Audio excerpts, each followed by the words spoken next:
We continue today with the 18th chapter of the book of in the book of Judges.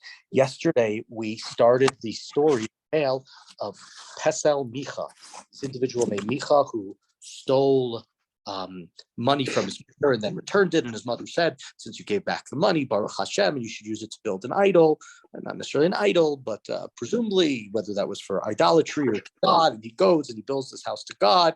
And then eventually a Levi comes by and he says to the Levi, after he made one of his sons a Kohanim, stay with me and I'll pay you well and I'll make you a Kohen. Bump up for this Levi. And that's where the story continues. We mentioned in the story that the phrase that's going to repeat itself in yesterday's chapter, today's chapter, and in the next number of chapters, as we conclude the book of Shoftim, the book of Judges is, and that's where Pasuk Aleph begins, Bayamim hahem ein melech b'Yisrael. In those days, there was no king of Israel, and oftentimes that's followed with Ish hayashar be'inav ya'aseh.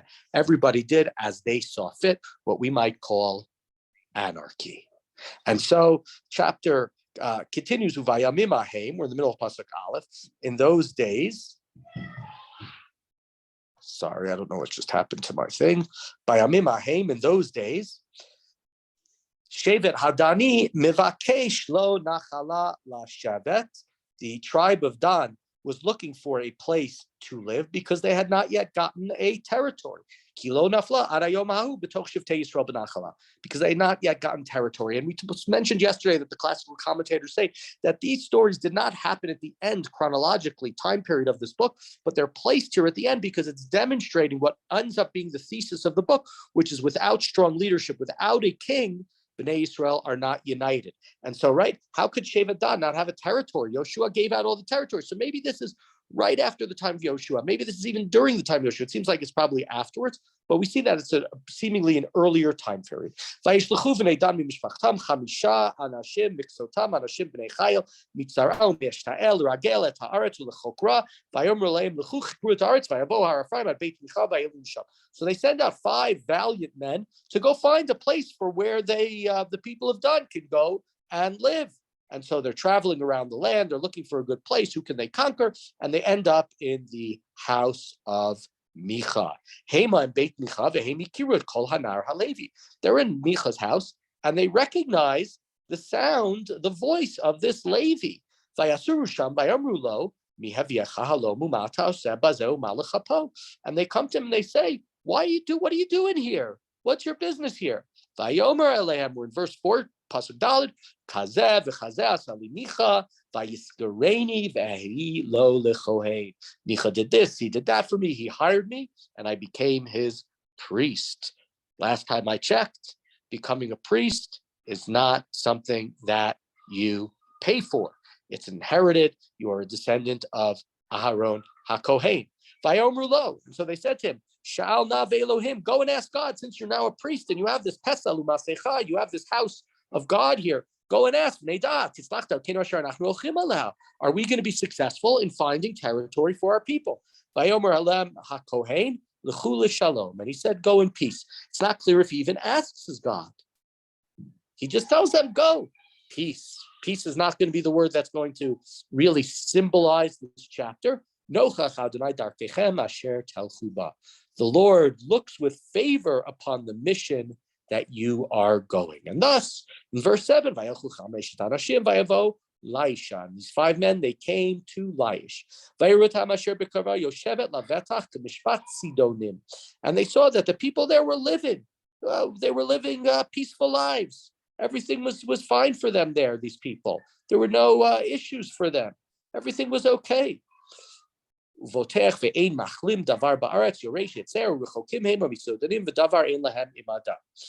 No one was there. No one was bothering them. There was no evil rulers. There were no despots. And they were distant from Sidon, and therefore they didn't sort of have any problems. Okay? That's what they found. These are people who were living peacefully and not bothering anybody. So now these 5 men go back, Sarah, Eshtoel.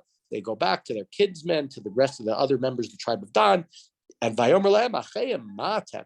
And the people say to them, what'd you find, guys? What'd you find out? Vayomru kumu v'na'aleh aleihem. Let us go and capture the city of Laish. Ki ra'inu et haaretz v'nei tova ma'od.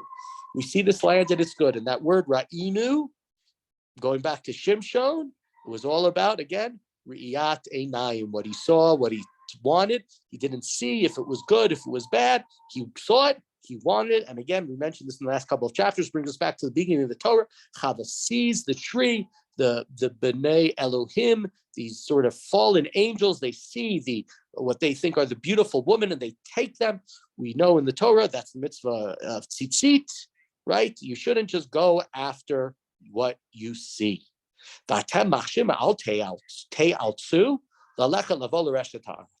they say, don't delay. Go and invade the land and go and capture it. Continuing in verse 10, when God will deliver it into our hands. They are a people, right? They won't suspect us. This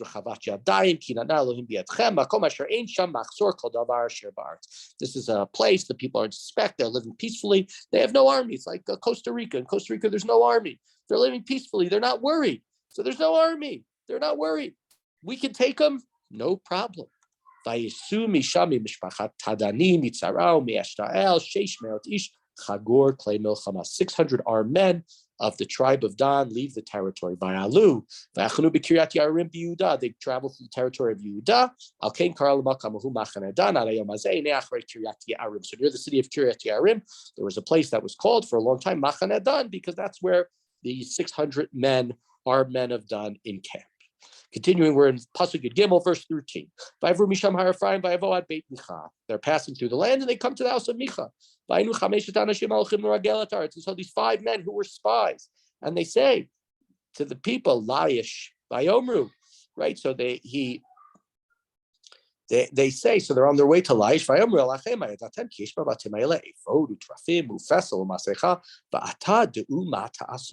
And when they're on their way to Laish, they're stopping the house and they see the house of Micha, they say, do you guys know what's in this house? There's an ephod, there are these trafim, there's a molten image, there's a sculpture. What should we do with it?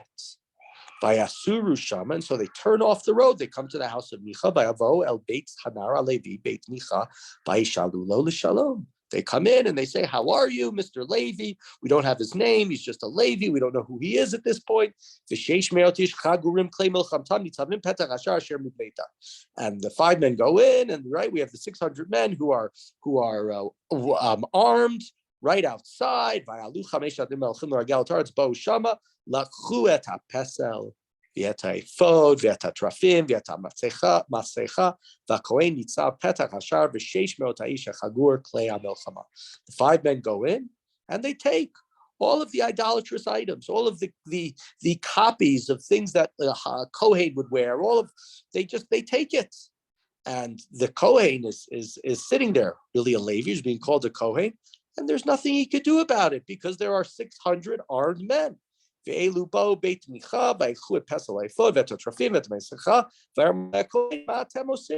so the Kohen says to them, can't do anything, but what are you doing?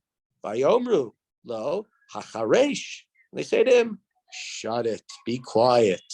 Yadcha al picha, your hand should be on your mouth. Velechi manu v'haya lanu la'av v'chohein.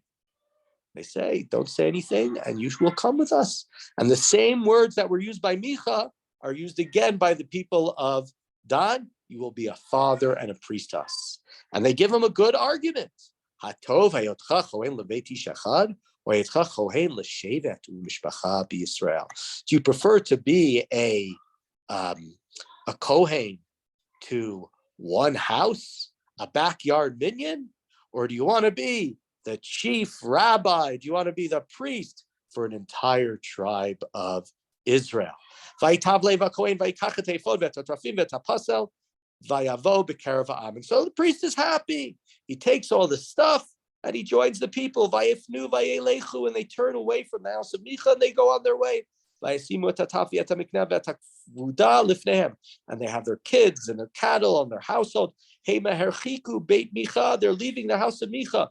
Vanashim asher babatim asher in Beit Micha nizaku vayadbiku et bnei Dan. When they'd gone for a distance, they're already, half a mile, whatever is out of the house of Micha. Micha figures out what's going on, and he gets on his horse or whatever, and he's chasing after them. Vaikru el bnei Dan vayasogu pneiam. And he calls to the people of Dan, and they turn around to him. Vayomru l'Micha, ma lecha ki nizakta? What do you want? What are you screaming about?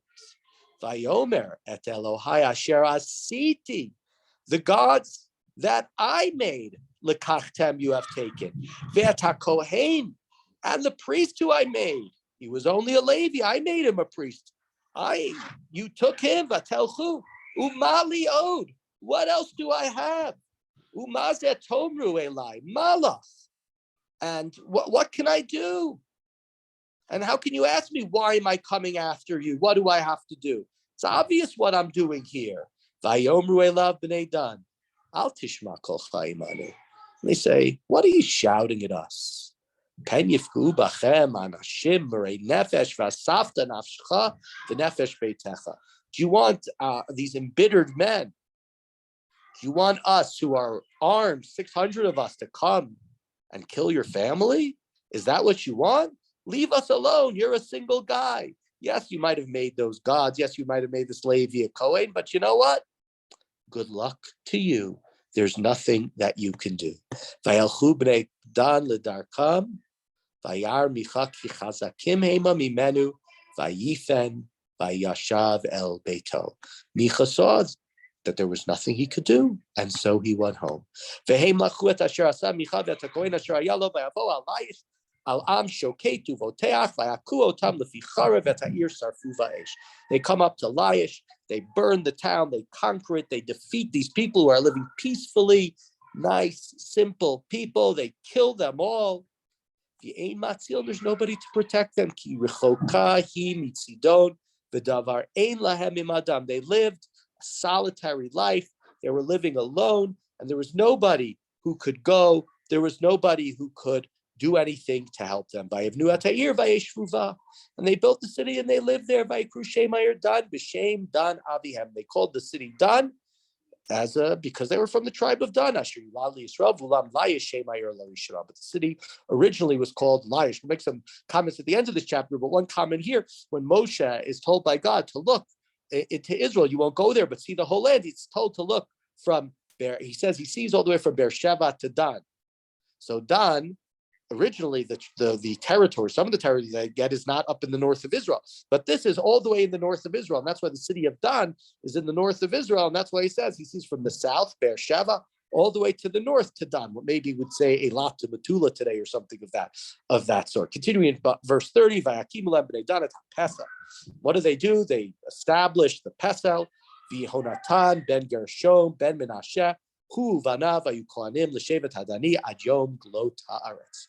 And Yonatan, the son of Gershom, the son of Menashe, he and his children, his descendants, served as priests to the Danites until the days of the exile of the land, hundreds of years later. And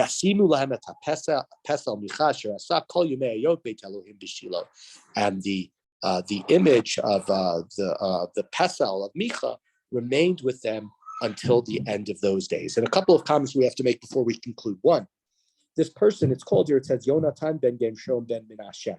There's a small nun in the text, and the way that everybody understands it, all the classical commentators, is that really it's the grandson of Moshe Rabbeinu.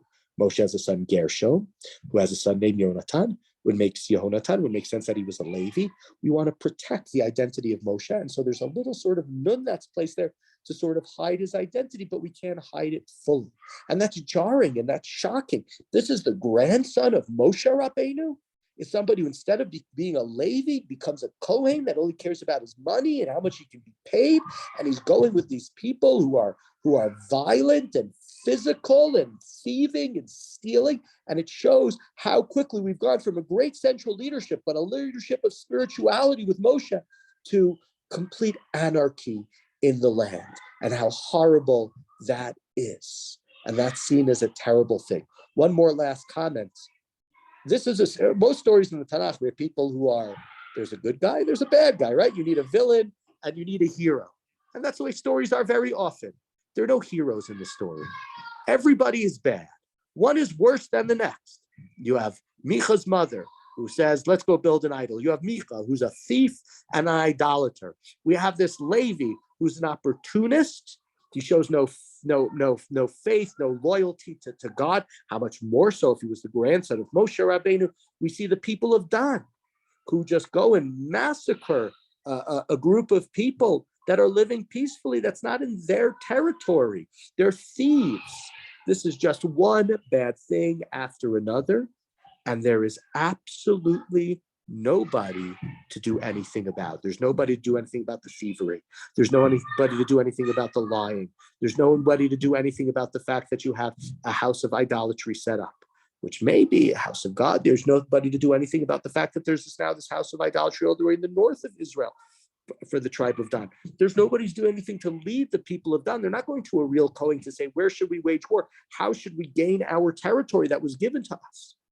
This is just one bad thing after another, and it's demonstrating that B'nai Yisrael here, things are bad, and it's only going to get worse. So we'll conclude there. We'll continue tomorrow with the last set of stories, the last incident that we will have in the book of Shoftim. We will begin that with chapter 19 tomorrow.